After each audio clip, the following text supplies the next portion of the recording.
அன்பார்ந்த ஜோதிட ஆர்வலர்களுக்கு என் அன்பு வணக்கங்கள். நான் ஜோதிடர் SP நாகராஜ். வரவிருக்கிற சித்திரை 1ஆம் தேதியிலிருந்து நம்முடைய பக்தி அஸ்ட்ரோ ஜோதிட சேனல்ல அடிப்படையிலிருந்து முறைப்படியான ஆன்லைன் ஜோதிட வகுப்புகள் தொடங்கப்படவிருக்கின்றன. சரிங்களா? ஜோதிடராக வேண்டும் அப்படிங்கிற ஆர்வலர்கள் நம்முடைய ஆன்லைன் ஜோதிட வகுப்புகளில் கலந்து கொண்டு படிக்கலாம். தொடர்பு கொள்ள வேண்டிய அலைபேசி எண் 78 45 170 353 7845170353. சரிங்களா? சரி, இன்னைக்கு நம்ம என்ன பார்க்கலாங்கன்னீங்கன்னா, ஒரு 300 வருஷத்துக்கு முதல்ல கீரனூர் நடராஜன் அப்படிங்கிற ஒரு பெரிய ஜோதிட பெருமகன் எழுதின ஜாதக அலங்காரம் அப்படிங்கிற பழைய நூல்ல அவர் எழுதியிருக்கக்கூடிய பல பாடல்கள், ஏராளமான பாடல்கள். சரிங்களா? அந்த பாடல்கள்ல ஒருத்தருக்கு சூரியன் உச்சமா இருந்தா அந்த உச்ச சூரியன் இருக்கக்கூடிய ஜாதகருக்கு என்ன பலன் தரும், சந்திரன் உச்சமா இருந்தா அந்த ஜாதகருக்கு என்ன பலன் தரும் அப்படின்னு எழுதியிருக்காரு. சரிங்களா? அவர் எழுதியிருக்கக்கூடிய அந்த பலனையும் அந்த பலனுக்கு உண்டான என்னுடைய கருத்தையும் உங்களோட நான் பகிர்ந்துட்டேன். சரிங்களா? சூரியன் உச்சம் சந்திரன் உச்சம்னா ஒரே ஜாதகத்தில் சூரியன் உச்சமா இருந்து சந்திரன் உச்சமா இருந்தா அப்படின்னா அப்படி இல்லை. சரிங்களா? ஒருத்தரோட ஜாதகத்தில் சூரியன் உச்சமா இருக்கு, இன்னொருத்தர் ஜாதகத்தில் சந்திரன் உச்சமா இருக்கு. அப்படி சூரியன் உச்சமா இருக்கிற ஜாதகருக்கு அந்த சூரியன் என்ன பலனை தருவார், சந்திரன் உச்சமா இருக்கிறவருக்கு அந்த சூரியன் அந்த சந்திரன் என்ன பலனை தருவார் அப்படிங்கிறத அவர் எழுதியிருக்கார். அவர் அந்த பாடலை ஒரே பாடலை எழுதியிருக்கார். சரிங்களா? தனித்தனி பாடல்களை எழுதாம ஒரே பாடலை எழுதியிருக்காரு. சூரியன் உச்சத்துக்கு உண்டான பாடலும் சந்திரன் உச்சத்துக்கு உண்டான பாடல். இப்போ அந்த பாடல் என்ன பார்த்தோம்னா, வடுத்திய சென்றது உச்சம்பர் உதித்தோந்தாலும் மன்னவனா பிரதாப சாலிமகா பலவாகன் படித்திடும் புண்ணோய் இல்லான் தனதானியம் உள்ளான் பலவித வாகனம் உடலில் படுவொன்றும் இல்லான். சரிங்களா? அடுத்து சந்திரனுக்கு பார்த்தீங்கன்னா, செழித்திடும் சந்திரன் உச்சம் சகலசன பிரியன் செல்வகுணம் புத்தி நவ தானியம் சேரும் விழித்து மயல் அடித்து மன உருக்குமடமாதே வெகுவேரை புணர்கின்ற மிகுபோகியாவான் அப்படின்னு எழுதியிருக்காரு.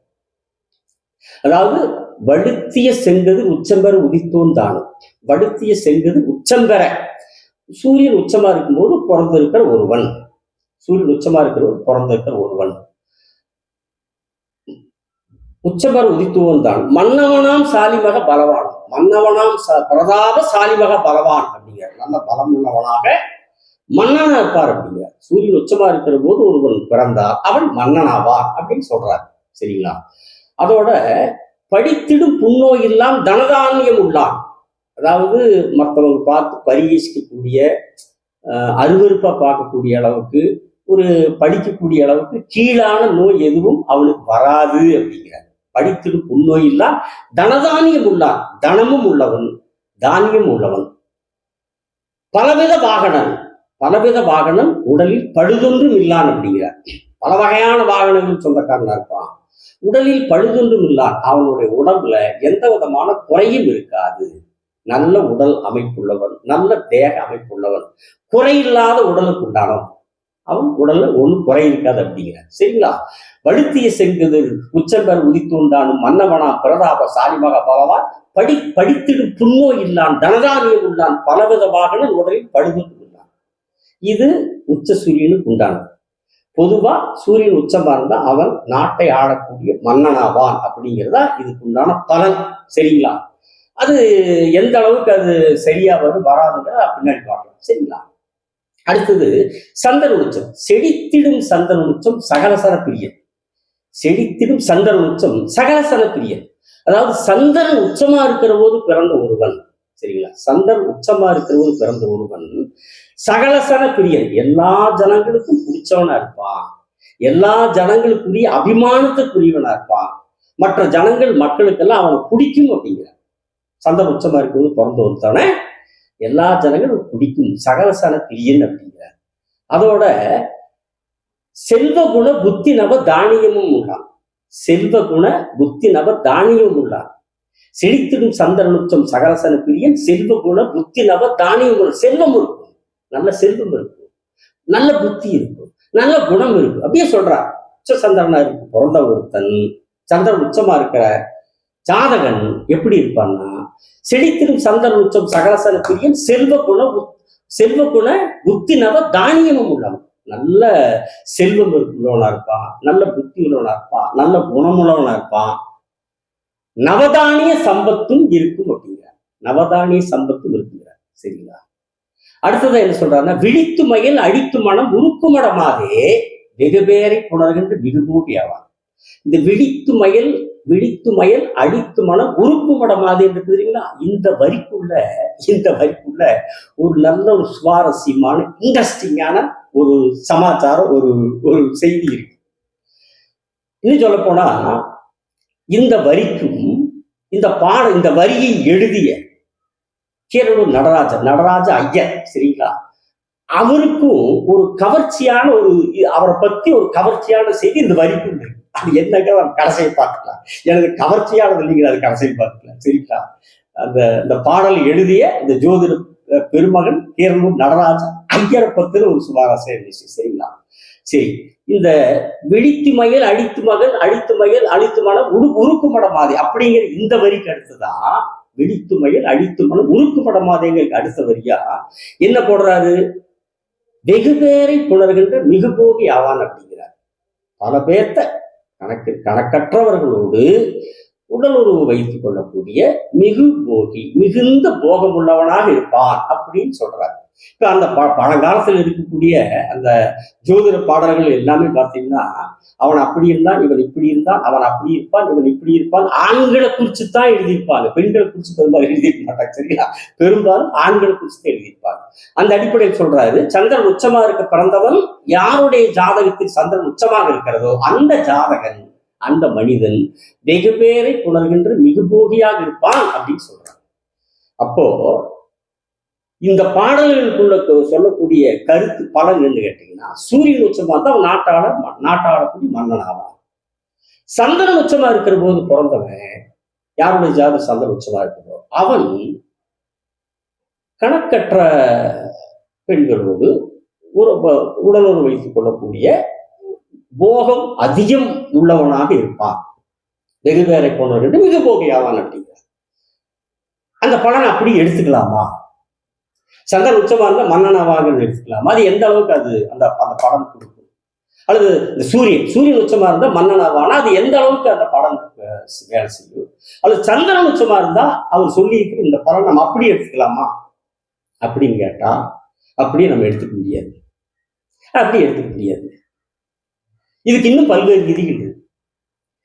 இப்போ உதாரணத்துக்கு நான் என்னுடைய ஜாதகத்தையும் சொல்றேன். என் ஜாதகம் சூரியன் உச்சம், என்னுடைய ஜாதகம் சூரியன் உச்சம், சரி. நான் மன்னன் ஆகியிருக்கிறேன்னா, இப்போ அந்த காலத்துல மன்னன், இந்த காலத்துல நாட்டை ஆளக்கூடிய முதல்வர் அல்லது அமைச்சர்கள் இப்படி எடுத்துக்கலாம், சரிங்களா. அப்ப நான் முதல்வராகவோ அல்லது அமைச்சராக ஆகியிருக்கிறேன்னா எனக்கு சூரியன் உச்சம் தான், பௌர்ணமி சந்திரன் தான் சூரியன் உச்சம் தான், சரி. ஆனா நான் ஆகல. ஆனா அதே நேரத்துல மன்னனுடைய அந்தஸ்தில் இருக்கிற நாட்டை ஆளக்கூடிய முதலமைச்சர்களோடு அமைச்சர்களோட எனக்கு ஒரு தொடர்பு கிடைச்சது. அந்த பலனை எனக்கு உச்ச சூரியன் கொடுத்துச்சு. இப்ப முதலமைச்சரா இருந்த கலைஞரா இருந்தாலும் சரி, இப்ப முதலமைச்சரா இருக்கிற மு.க. ஸ்டாலினா இருந்தாலும் சரி, அவங்க உட்கார்ந்துட்டு இருக்கிற மேடையில அவங்களுக்கு அடுத்த வரிசையில நான் உட்கார்ந்துட்டு இருக்கக்கூடிய அந்த அமைப்பு எனக்கு கிடைச்சது. அவங்களுக்கு முன்னாடி, கலைஞருக்கு முன்னாடி, ஸ்டாலினுக்கு முன்னாடி பல லட்சக்கணக்கான மக்கள் மத்தியில நான் பேசக்கூடிய ஒரு அமைப்பு எனக்கு கிடைச்சது. என்னுடைய பேச்சு அவங்களுக்கு பிடிச்சு, என்னுடைய பேச்சு கவர்ந்து எனக்கு நான் அப்படி அவங்க முன்னாடி பேசக்கூடிய அமைப்பை எனக்கு என்னோட உச்ச சூரியன் அந்த பலன் எனக்கு பிடிச்சு. அவங்களுக்கு என்ன பிடிக்கும், என்னுடைய பேச்சு என்னோட பிடிக்கும். அப்போ நான் நாட்டை ஆளக்கூடிய மன்னனா இருக்க, மன்னனா இருக்கக்கூடியவங்களோட எனக்கு ஒரு பழக்கம், ஒரு தொடர்பு, அவங்களோட பழகக்கூடிய வாய்ப்பு, அவங்களுக்கு நான் தெரியக்கூடிய வாய்ப்பு, அவங்களுக்கு முதலமைச்சராக இருந்தவங்களுக்கு நான் தெரியக்கூடிய வாய்ப்பு, கலைஞருக்கு ஸ்டாலினுக்கு தெரியக்கூடிய வாய்ப்பு, இன்னும் பல்வேறு அமைச்சர்களோட நான் எளிதாக பழகக்கூடிய அந்த பலனை எனக்கு என் ஜாதகத்திற்கு உச்ச சூரியன் எனக்கு கொடுத்தாரு. என்ன அமைச்சராக்கல, முதலமைச்சராக்கு, ஆனா அவங்களோட தொடர்பு கொள்ளக்கூடிய, அவங்களுக்கு தெரியக்கூடிய, அவங்களோட பழகக்கூடிய ஒரு பலனை என்னுடைய உச்ச சூரியன் எனக்கு கொடுத்தார். ஏன் நான் அப்போ நான் முதலமைச்சராக நான் அமைச்சர் ஆகலை அப்படின்னா, உச்ச சூரியனை இருந்து அதுக்கு இன்னும் பல்வேறு விதிகள் இருக்கின்றன. அந்த விதிகள் என்னுடைய ஜாதகத்தில் இல்லை, சரிங்களா. என்னுடைய ஆனா இன்னொன்று இந்த இடத்துல ஒன்று சொல்லிடுறேன். இப்ப நான் அவங்களோட இல்லை, அந்த முதலமைச்சருடைய அமைப்புகளோட அவங்களோட முகாம்ல இப்ப நான் இல்லை. நான் அண்ணன் எடப்பாடியாரோட தலைமையில் வேலை செஞ்சுட்டு இருக்கேன். இப்ப நான் அந்த முகாம் இல்லை, அண்ணன் எடப்பாடியார் தலைமையில் நான் வேலை செஞ்சுட்டு இருக்கேன், சரிங்களா.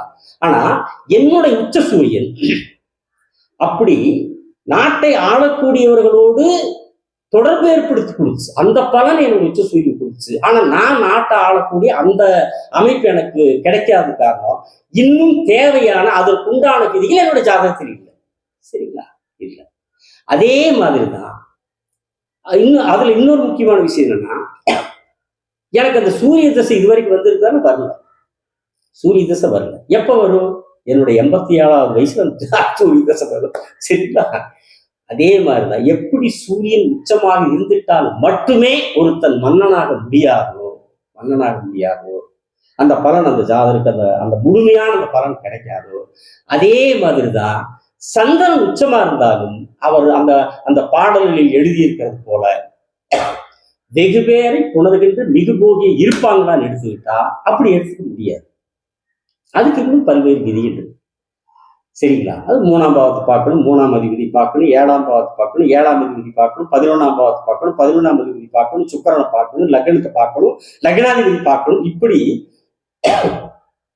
பல்வேறு விதிகளை பொறுத்துத்தான் அந்த ஜாதகர் அப்படித்தான் இருப்பாரா, அப்படி இருக்க மாட்டாரா, எப்படி இருப்பார் அப்படிங்கிறத அந்த சந்திரன் உச்சமாக இருக்கிற அவர்களுடைய தனிப்பட்ட ஜாதகங்கள் தான் தீர்மானம்.